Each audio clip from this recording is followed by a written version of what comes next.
el profesor Carlos Gaviria en el programa radial de 100 preguntas y respuestas para comprender el conflicto colombiano. Está hablando de la participación del Batallón Colombia en la Guerra de Corea y de la batalla que fue más dolorosa para estos soldados y para sus familias, las 80 muertes. Y acá hemos notado la preocupación por diferentes medios, diferentes investigaciones por mostrar esos testimonios que son importantes, pero más allá de la cantidad de muertes que hubo, más allá de los beneficios que lograron estos veteranos y sus familias, las pérdidas, yo quiero que nos centremos en el punto más importante de la participación de Colombia en esta guerra entre Corea del Norte y Corea del Sur, y es por qué Colombia fue el único país de Latinoamérica que mandó mercenarios para esta guerra. Con esta pregunta quiero que terminemos la clase de hoy. Analicemos muy bien la figura del presidente conservador Laureano Gómez Castro. Fue simpatizante de los nazis, siempre fue ultracatólico, conservador de extrema derecha, pero cuando los nazis pierden la Segunda Guerra Mundial en 1945, él tenía que limpiar su imagen de simpatía con los nazis y tenía que quedar bien con el imperio de Estados Unidos. ¿Y qué mejor forma que quedar bien con el imperio de Estados Unidos que mandar un batallón de mercenarios para apoyar a Corea del Sur contra Corea del Norte? Esa es la explicación más sensata que uno podría encontrar de Laureano Gómez Castro para esa guerra de Corea. Y quiero, para terminar la clase de hoy, mostrarles la última fuente, que tiene que ver con el periódico El Colombiano, que es conservador y que sacó este libro que ya en otras oportunidades hemos analizado y mencionado. Quiero mostrarles la forma como acá cubren ese tema del Batallón Colombia, de la dictadura de Laureano Gómez Castro y sobre todo cómo podemos distinguir entre esto y lo que hemos visto en los otros testimonios. Aquí están los principales puntos del gobierno de Laureano Gómez Castro. Está el tema de la reforma constitucional, los principios de dicha reforma, las utilidades por hectárea que tuvieron los diferentes departamentos cafeteros, entre ellos Antioquia, Cundinamarca, Tolima y el Viejo Caldas, el petróleo y el código Urdaneta, que esto tiene que ver bastante con el tema del imperialismo, de cómo se le entrega el subsuelo a los Estados Unidos con el código Urdaneta, el tema de los actores armados, en donde están las guerrillas liberales del Llano de Guadalupe, Salcedo, el tema de la violencia con V mayúscula, el tema del decreto legislativo 756 de abril de 51, que es muy importante para las funciones de lo que se llama ahora el Banco de la República. Pero aquí está el apartado que me interesa de este gobierno y de este libro, que es lo que dicen de Colombia en la Guerra de Corea.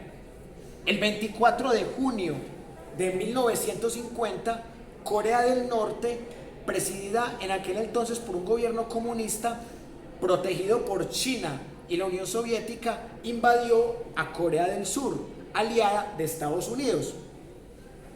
La lucha anticomunista era en aquella época la principal bandera de los gobiernos europeos occidentales y del norteamericano, y a ella destinaban buena parte de sus presupuestos nacionales.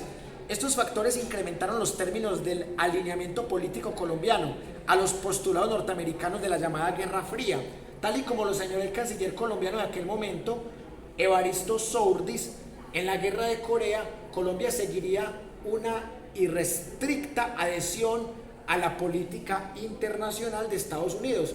Sin embargo, más decisiva para Colombia fue la autorización gubernamental para el envío a Corea de la fragata Almirante Padilla, pues fue el único país de América Latina que participó militarmente en la guerra. La nave zarpó el 1 de noviembre de 1950 y fue destinada a patrullar las aguas coreanas como parte de la Sexta Flota estadounidense. En el curso de la guerra, el gobierno la sustituyó por las fragatas Capitán Tono y Almirante Brión.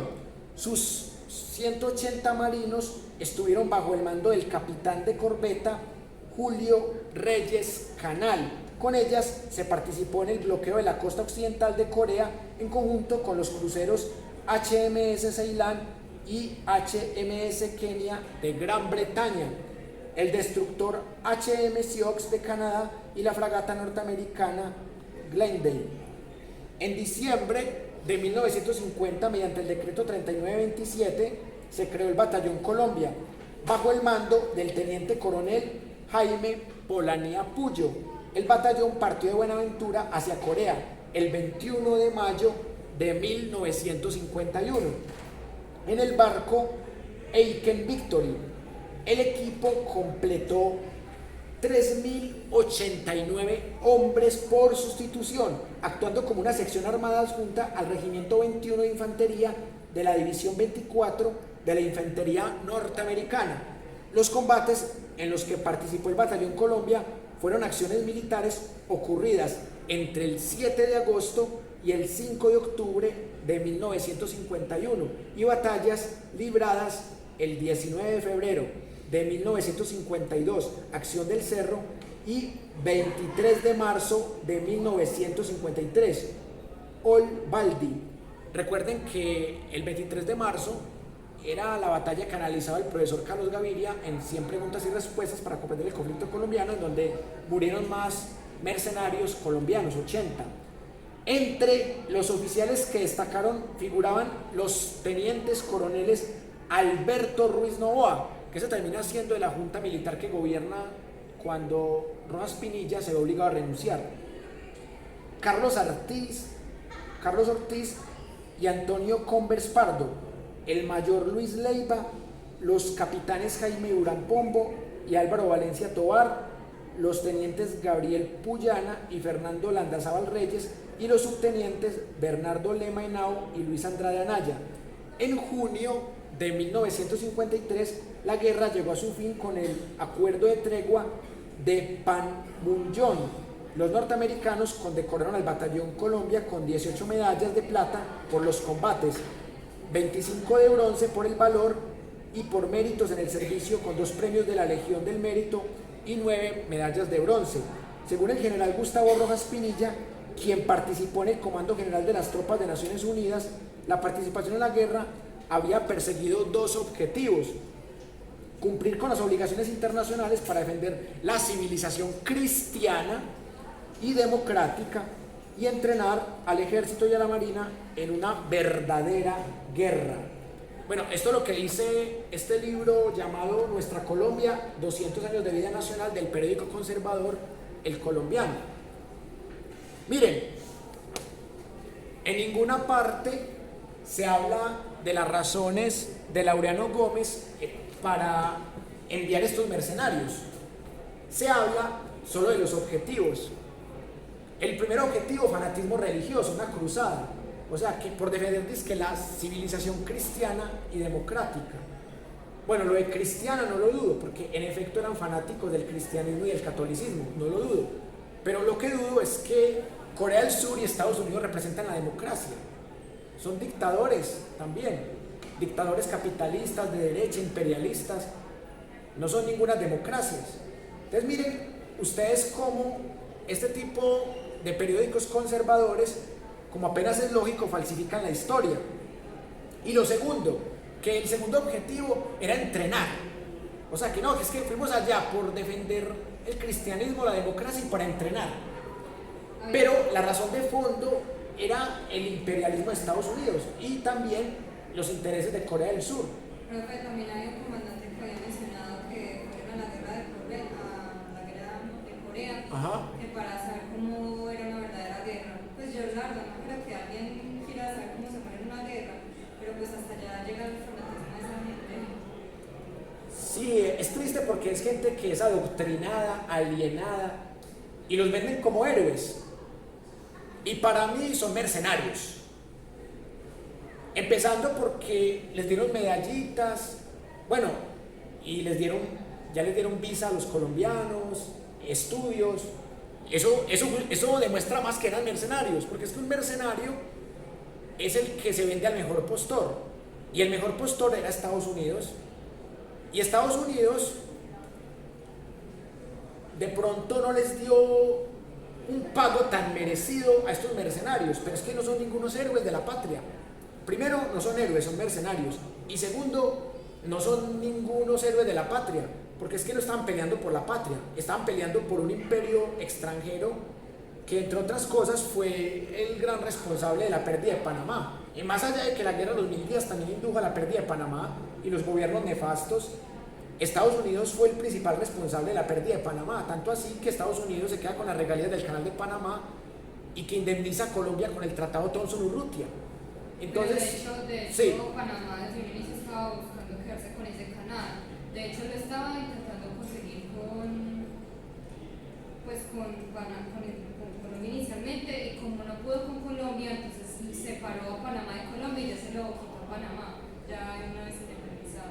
Es más, le prometió a Panamá que le iba a devolver las regalías. Y el dictador Noriega, que era amigo de Pablo Escobar, le reclamó a Estados Unidos esas regalías en el 89. ¿Y qué hizo Estados Unidos? Lo extraditó.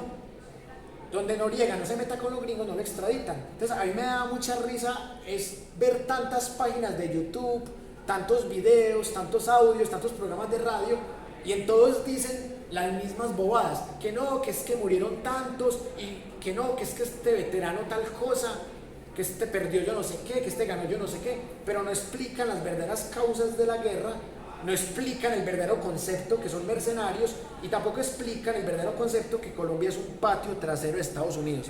Bueno, hemos llegado al momento de las conclusiones, y yo tengo 3 conclusiones rápidas para compartir con ustedes. La primera, definitivamente la historia es un campo de batalla por la memoria, y en la historia se nota claramente cuando una entidad es conservadora y católica y trata de tapar el imperialismo y la alienación, y también se nota cuando una historia tiene errores evidentes, como creer que Fidel Castro era comunista o socialista desde el 48, cuando se volvió socialista y marxista en el 61. Y también que, más allá de que la persona sea historiador o periodista o lo que sea, siempre van a haber unas posiciones encontradas, y el periodista se va a interesar más por los hechos globales y geopolíticos, y el historiador se apega más al hecho puntual, a la fuente primaria, y son 2 formas muy respetables de investigación, y ambas tienen sus ventajas y sus desventajas. La ventaja del periodista radica en que a veces puede tener una mirada más geopolítica, más global, y la ventaja del historiador es que tiende a tener más rigor en los datos, y eso también es bueno. Listo, les agradezco mucho por haber compartido este rato. No nos dio tiempo a analizar estos textos, pero como esos textos analizan la violencia hasta el 64, así que cuando analicemos el tema del Frente Nacional, pues vamos a usar estos textos que no los podemos utilizar por falta de tiempo. Ustedes saben que en televisión el tiempo es caro y costoso, entonces no alcanzó el tiempo, pero al menos alcanzamos a analizar 1, 2, 3, 4, 5 libros, y ya a la próxima clase pues analizamos estos 2 que faltaron con el rigor que merecen, y también para que hablemos de cómo nace el Frente Nacional tras la dictadura blanda de Rojas Pinilla, y también cómo continúa la Guerra Fría en el mundo. Les deseo un feliz día y hasta pronto.